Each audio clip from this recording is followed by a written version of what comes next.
The hollow silence. Miles River had never been so quiet. The kind of silence that felt constructed, as if someone had muted the entire town with a remote. Even the insects were absent, like nature itself didn't dare witness what was happening. Elsie stood in the middle of the living room, her flashlight trembling in her hand. The walls around her seemed to breathe, expanding, shrinking, almost alive. And that smell again. Wet soil, rotting leaves, something buried. Jacob barged into the room, holding the torn notebook he found in the basement. Elsie, you need to see this. He flipped open the brittle pages. The handwriting belonged to Dale Hargrove, the missing man from the 1970 disaster. The man everyone believed drowned. But he didn't. He hid here. He watched the town. He waited. The last page read, "They think the river took me. Fools. The river never takes anyone by force. It only returns what belongs to it. I belong to the hollow."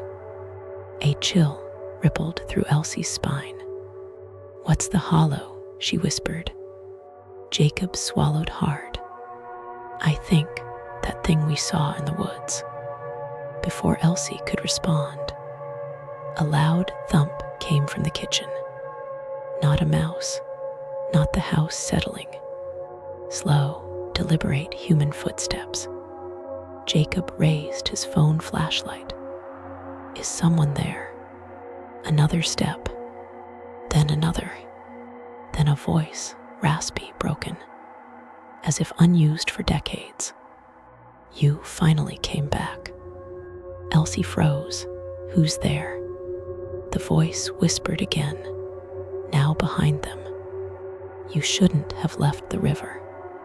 Jacob's head jerked toward the staircase. Standing halfway down was a figure, or what was left of one. His skin hung loosely, gray and waterlogged. His eyes were sunken pits of darkness. His clothes were shredded, dripping, as though he had just crawled out of the river.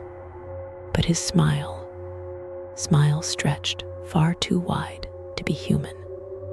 Elsie whispered, "Dale Hargrove." Figure twitched violently, bones cracking with each movement, then nodded once. Jacob grabbed Elsie's arm. "Run."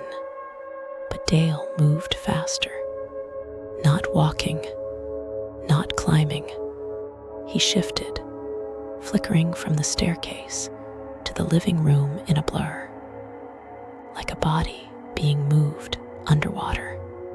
Elsie screamed and stumbled backward as the figure leaned close enough for her to smell the damp, rotten stench of the Milestone River. Dale whispered, "The hollow chose you.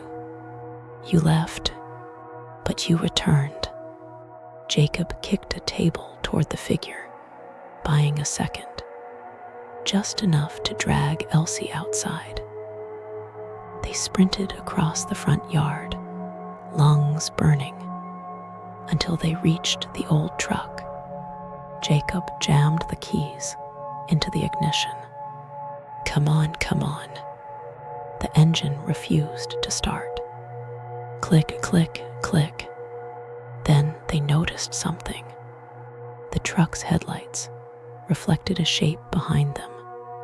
Dale stood not 5 feet away. He wasn't alone. More shapes slowly crept out of the woods, water-soaked silhouettes with missing eyes, torn limbs, and distorted faces. Their movements unnatural, jerky, as if someone controlled them like puppets. Elsie gasped, These are all the missing people." Jacob whispered, "From the last 50 years." Dale tilted his head as rivers of dark water dripped from his jaw. "Return to the hollow." The truck engine roared to life. Jacob floored the accelerator. They sped down the broken road, not daring to look back. But the farther they drove, the more the forest felt like a tunnel, branches bending inward, the air thickening, headlights dimming.